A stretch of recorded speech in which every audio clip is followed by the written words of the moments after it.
رمضان یک مدرسه است که ما در این مدرسه تمرین میکنیم این چیزها رو که بعد از رمضان اجراش بکنیم. الان این رمضان یک مدرسه‌ای بود که ما تقوا، پرهیزگاری، محبت، اخلاق، صله رحم، انفاق، اینا رو در این ماه تجربه کردیم، تمرین کردیم، تلقین کردیم. بعد از رمضان باید اجرا بکنیم، ببینیم که آیا ایمان ما، تقوای ما، پرهیزگاری ما در ماه رمضان و بعد از رمضان تغییری کرده است یا نه. اگر در خودتون احساس کردید، این تست کردید خودتون رو که رمضان متقی تر بودید و بعد از رمضان سهلنگار شدید، تقوا و پرهیزگاری شما درجهش پایین آمده، خودتان رو مراجعه بکنید، چون تقوا و پرهیزگاری در طول زندگی از یک مسلمان مطلوب است. ما باید خودمون رو تست بکنیم که ما تونستیم در ماه رمضان در مقابل تشنگی صبر بکنیم، در مقابل گرسنگی صبر بکنیم، در مقابل شهوات صبر بکنیم. حتی در ماه رمضان میبینید که اونایی که به اصطلاح معتاد به موسیقی هم بودن همه قرآن گوش میکردن. خب کار خیلی خوبیه، اما اگر بعد از رمضان ما دوباره برگردیم به همون منکرات، به همون موسیقی، به همون وضعیتی قبل از رمضان داشتیم و این صبر و تحمل رو بعد از رمضان از دست بدیم، در این تست ما، در این آزمایش ناکام شدیم. صبر در طول زندگی از یک مسلمان مطلوب است. و بشر الصابرین، بشارت باد، یعنی جنت هست برای کسانی که صبر، انسان‌های صبوری هستند و صبر میکنن. رمضان ببینید ماشاءالله تبارک الله همه میشن آدمای خوش اخلاق. حتی چهره ها رو ببینید، چه چهره هایی که نور ایمان از اون میباره. بعد از رمضان دوباره همون چهره عبوسن قمطری را. این وقتی ما اخلاق خودمون رو بعد از رمضان تست بکنیم و ببینیم که اخلاق ما بعد از رمضان بدتر شده، باید ایمانمون رو تجدید بکنیم، باید به حال خودمون رسیدگی بکنیم. این صفت مومن نیست که اخلاق رمضانش و اخلاق بعد از رمضانش فرق داشته باشه. مثلا در رمضان میبینید که همه میشن صله رحم را همه اجرا میکنن. ببینید از دوستانشون، عزیزانشون، اقوامشون، خویشاوندانشون خبر میگیرن، به دید و بازدید میرن. دعوت‌های افطار است آنچنانی. حالا بعضیا به خاطر ریا که انشالله اونطوری نباشه، اما بعد از رمضان دوباره همون ارتباطات بعد از عید قطع میشه تا سال آینده و سلام علیکم و رحمت الله. یعنی چی؟ انسان باید این صله رحم در طول زندگی یک انسان مسلمان بر ما واجب است. این گناه کبیره است. همونطوری که در عید، در رمضان به دید و بازدید هم دیگه رفتیم، از هم دیگر خبر گرفتیم، بعد از رمضان هم این تست رو بکنیم که آیا ما داریم این کارا رو انجام میدیم یا نه. انفاق، ماه رمضان میبینی همه انسان‌های منفق میشن، هر جا خیرات است و صدقات است و افطاری است و فلان هست. خودمون رو تست کنیم، آزمایش بکنیم که بعد از رمضان هم ما این کارا رو انجام میدیم یا نه. یا بعد از رمضان فکر میکنید که فقیر فقرا تموم شدن، انسان‌های مستمن در دنیا نیستن؟ نه خیر، هستن. مردم بعد از رمضان از گرسنگی هم بمیره، کسی به اونا کمک نمیکنه. اما در رمضان ببینی که خونه هر فقیر بیچاره‌ای از روغن و برنج و آرد که تاریخ مصرفش گذشته پر است. به خاطر چی؟ همه شدن انسان‌های منفق.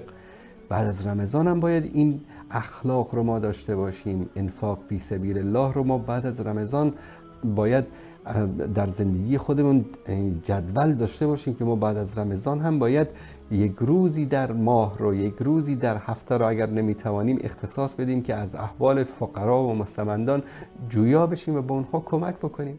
بعضی متاسفانه مثلا زکاتشون رو اختصاص دادن که استخراج زکات باید در ماه رمضان باشه. این اشتباه است. هر موقعی که یک حولی بر مال و دارایی انسان مسلمان میگذره، چه رمضان است، چه شوال است، چه شعبان است، چه ذوالحجه و ذوالقعده و محرم و صفر است، باید زکاتش رو در همون روز ادا بکنه. به تأخیر انداختنش در ماه رمضان این گناه هست. ثواب که نمیگیره، هیچ مرتکب گناه هم میشه.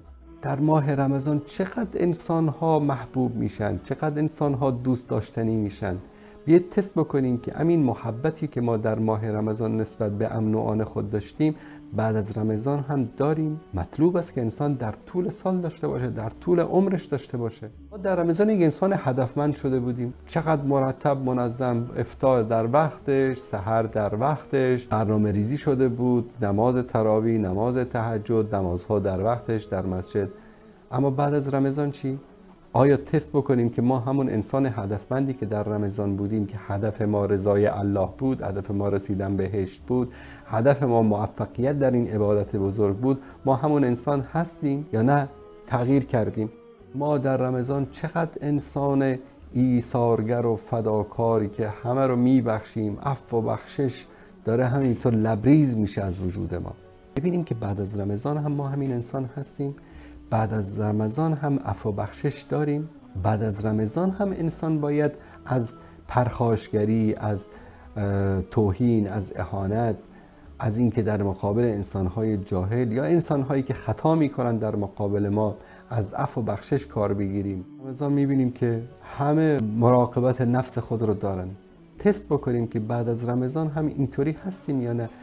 طرف تماس میگیره با شیخ یا با یک عالمی مولای آخوندی که آقا من یک قطره اشتباهاً قورت دادم، روزه من چطور شد؟ من به یک چیزی دست زدم، روزه من چطور شد؟ والا من این کار کردم، روزه من چطور شد؟ چقدر دقیق میشید، چقدر مراقبت نفس خودتون رو میکنید. اما بعد از رمضان که انه علیاذ بالله هیچ رقیب و عتیدی وجود نداره، هیچ خدایی وجود نداره علیاذ بالله بعد از رمضان. هر چه دلش میخواد ربا میخوره، زنا میکنه، شراب میخوره، عیاشی، فساد، فحشا رو انجام میده که انه هیچ چیزی وجود نداره در دنیا که این رو محاسبه بکنه. چقدر در رمضان انسان ها با حیا میشن. حیا هست که از سر روی خواهران و برادران مسلمان ما موج میزنه، در حالی که حیا شعبة من الایمان، حیا شعبه از ایمان است، جزئی از ایمان است. حیا در طول زندگی از یک انسان مسلمان مطلوب است، نه اینکه در رمضان با حیا باشی و بعد از رمضان بی حیا.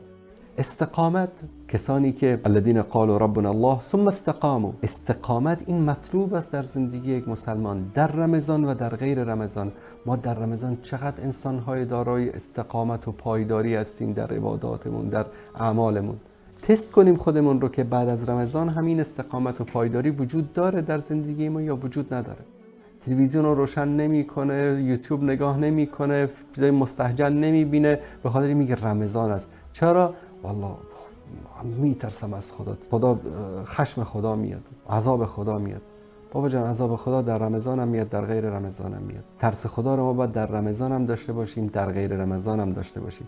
اگر این ترس خدا در رمضان هست و بعد از رمضان نیست، ما باید در همه وجودمان تجدید نظر بکنیم، در دینمان، ایمانمان باید تجدید نظر بکنیم. خدایی که از اون ما باید در رمضان بترسیم، در غیر رمضان هم باید بترسیم. رمضان باید در طول زندگی ما ادامه داشته باشد. آنچه که در مدرسه رمضان ما آموختیم و تمرین کردیم بعد از رمضان باید ادامه بدیم. نماز تهجد و هر شب ما باید نماز تهجد بخوانیم، حداقل هفته یک بار که باید بخوانیم، حداقل شب جمعه که باید بخوانیم، حداقل ما یک بار اختصاص بدیم به این که با پروردگارمان، با الله سبحانه و تعالی در نیمه های شب خلوت بکنیم، اشک بریزیم، قرآن بخوانیم، نماز بخوانیم، با پروردگارمون درد دل بکنیم، مشکلاتمون رو بیان بکنیم. نماز تهجد مختص رمضان نیست. یا عده‌ای هستن که متاسفانه در رمضان قرآن نمیخوانن، خب اینا به یک طرف.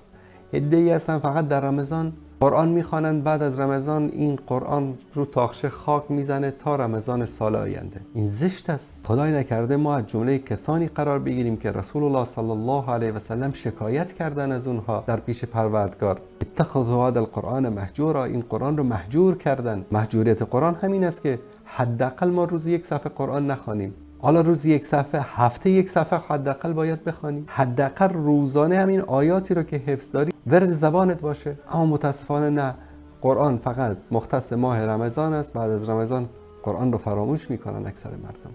ادامه پیدا کردن عباداتی که ما در رمضان به اون عادت کردیم نشانه این است که روزه ما قبول شده. نشانه این است که ما از مدرسه رمضان دیپلم موفقیت و کامیابی گرفتیم.